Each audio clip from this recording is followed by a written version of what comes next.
안녕하십니까. 이번 시간에는 집합건물의 소유 및 관리에 관한 법률, 집합건물법은 무엇인가에 대해서 좀 읽어드리는 시간을 가질게요. 제가 왜 읽어드린다는 표현을 한다면, 음, 집합건물의 소유 및 관리에 관한 법률을 이제 일반적인 이제 관련 법령으로는 아시는데, 과연 이 법률이 어떻게 관리를 하라고 얘기를 하는 것인지, 대부분의 분들이 잘 오해를 하시는 것 같더라고요. 단순하게. 자, 이 부분을 좀 짚어드리겠습니다. 자, 집합 건물의 소유 및 관리에 관한 법률. 이렇습니다. 자, 어, 제1조 한 동의 건물의 구분 소유. 그래서 한 동의 건물 중 구조상 구분된 여러 개의 부분이 독립한 건물로서 사용될 수 있을 때에는 그 각 부분은 이 법에서 정하는 법에 따라 각각 소유권의 목적으로 할 수 있다. 제가 왜 이러냐면, 이 법, 제가 이름이 이헌이잖아요.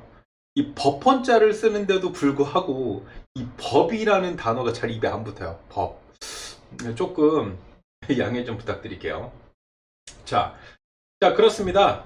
한 동 건물 중에 구분된 수개의 부분이 독립된 건물로서 사용이 가능하다 라고 하는 건물을, 각각의 소유권을 또 목적으로 할 수 있다 라고 하는 건물은 이 집합 건물의 소유 및 관리에 관한 법률에 따른다라는 겁니다.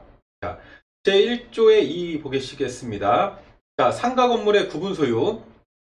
한 동의 건물이 다음 각 호에 해당하는 방식으로 여러 개의 건물 부분으로 이용상 구분된 경우에는 그 건물 부분 이하 구분 점포라고 하고, 이 법에서 정하는 법에 따라서 각각 소유권의 목적으로 할 수 있다 라고 2020년 2월 4일에 개정되어 있습니다.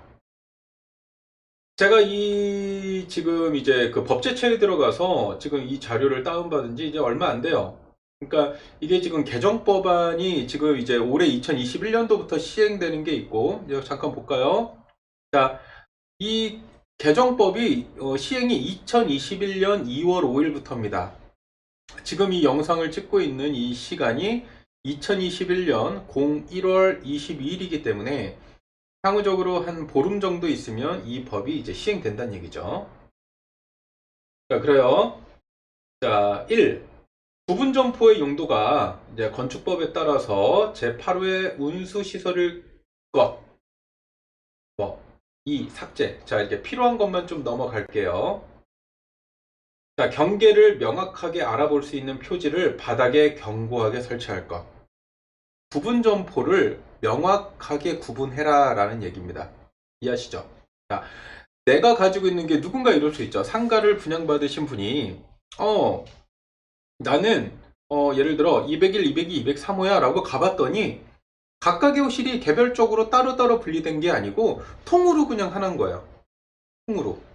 이런 경우는 과연 어디서 어디까지가 201호인지 우리가 표시하기가 어렵잖아요. 그 부분을 얘기하는 거죠.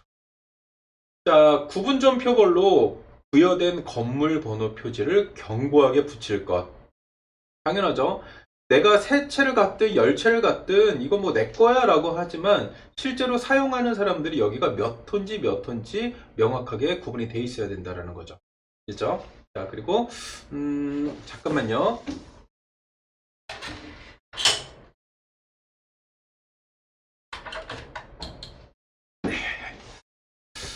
네, 그렇습니다.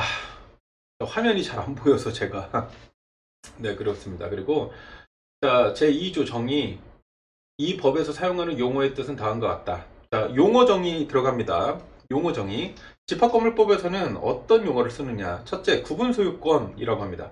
자, 구분소유권이란 제1조 또는 제1조 2의 규정에 건물 부분을 된 것을 목적으로 하는 거야. 자, 간단합니다. 구분소유권 201호 내 거. 구분소유권 201호 내 거. 이게 구분소유권입니다. 자, 그리고 구분소유자란 구분소유권을 가진 자. 그냥 구분소유권은 한마디로 소유를 갖고 있는 사람을 얘기하는 거고, 구분소유자란 한마디로 등기부상의 소유권을 갖고 있는 사람 이름이겠죠.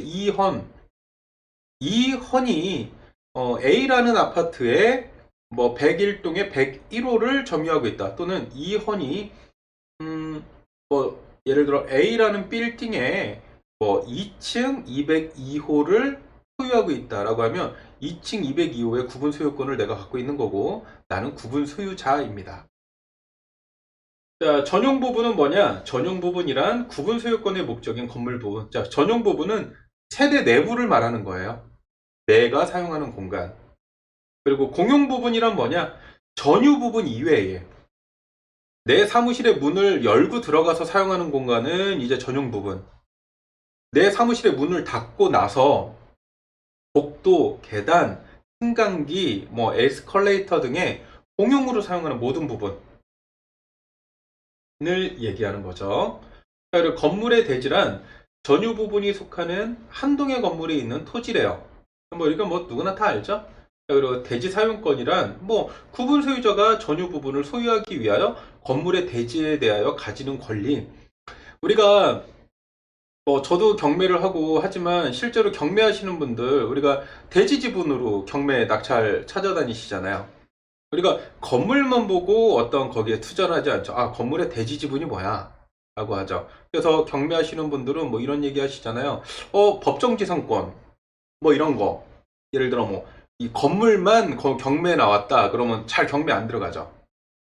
진짜 이게 이익이 있지 않는 이상은 대부분 땅과 건물이 같이, 그래서 땅에 있는 대지 지분을 그 건물의 호수가 같이 뭐 대지 지분이 8평, 10평, 20평, 30평 이런 걸 보고 우리가 투자를 하는 거죠. 경매를. 맞죠? 아닌가요? 맞아요. 자, 그렇습니다. 대주 사용권이란 건 그렇게 하고요. 뭐 다른 법들과의 관계는 이렇습니다. 집합주택의 관리 방법과 기준. 집합주택을 얘기하는 거예요. 집합건물에. 주택의 관리 방법과 기준. 타자담보 책임에 관한 것은 주택법. 그리고 공동주택관리법의 특별한 규정은 이 법에 저촉되어 부분 소유자의 기본적인 권리를 해치지 아니하는 범위에서 효력이 있다라고 하는 거예요. 이 말은 뭐냐면 집합건물법이 약간의 어떤 법령이 미비하거든요. 얘는 전체 큰 틀이에요. 모든 아파트, 모든 건물들의 우리나라에 있는 모든 건물의 이제 법령이고 그 안에 어떤 주택이라든가 공동주택관리법에 있는 들어가 있는 건물들에 있는 조항을 일부 뭐라 그래요? 구분 소유자의 기본적인 권리를 해치지 않는 범위 내에서는 어떻게 우리가 갖다 쓸 수 있다라는 거죠. 저 같은 경우도 실제로 오피스텔이나 주상복합 또는 뭐 한 빌라 타운하우스 뭐 한 80세대, 그러니까 뭐 빌라가 한 8동 뭐 이런 것도 관리를 하지만 여기는 실제로 공동주택관리법으로 관리를 안 하거든요. 집합건물법으로 관리를 하면서 여기엔 그러면 어떤 법률을 제가 적용을 하냐면 장기수선충당금 같은 경우, 그리고 선수관리비 같은 경우는 이제 이 공동주택관리법에서 일부 준용해서 같이 사용을 합니다. 왜냐? 거기에 대한 상세한 관리 방법이나 이런 것들은 공동주택관리법에 있는 장기수선 충당금 내역이라든가 뭐 선수관리비 예치금이라든가 뭐 선거 관리하는 거라든가 이런 부분은 거기에 좀 상세하게 나와 있거든요. 이해하시죠? 자, 그렇습니다. 자, 그러면 자, 공용 부분 뭐 여러 개의 전유 부분으로 통하는 복도, 계단, 그 밖에 구조상 부분 소유자 전원 또는 일부의 공용에 제공되는 건물 부분은 부분 소유권의 목적으로 할 수 없다라고 돼. 없다가 중요하죠. 있다가 아니고 없습니다. 여러 개의 전유 부분으로 통하는 그냥 우리가 흔하게 복도, 계단, 뭐 그 밖에 부분 소유자 전원 또는 일부가 같이 제공되는 건물은 내게 아니에요. 공용 부분이죠. 그래서 우리가 건물 관리를 맡길 때 관리비로 나가는 부분이 대부분 내 집의 사용료가 아니고 이 공용 부분의 사용료를 내가 같이 내는 거예요. 이해하시죠? 그렇습니다. 그리고 규약에 따른 건물의 대지 뭐 이런 거는 뭐 기본적인 겁니다. 뭐 통로, 주차장, 병원, 뭐 부속 건물의 대지 그 밖에 전유 부분이 속하는 한 동의 건물 또는 그 건물이 있는 토지와 하나로 관리되거나 사용되는 토지는 규약으로서 건물의 대지로 할 수 있다. 이거는 뭐 일반적인 거니까 그냥 쭉 보시면 되고, 집합건물의 소유에 관련하는 법률. 집합건물법은 이 법제처 앱을 다운받으시든가 네이버에다가 법제 쳐 들어가시든가 집합건물법 치면 자세하게 나옵니다.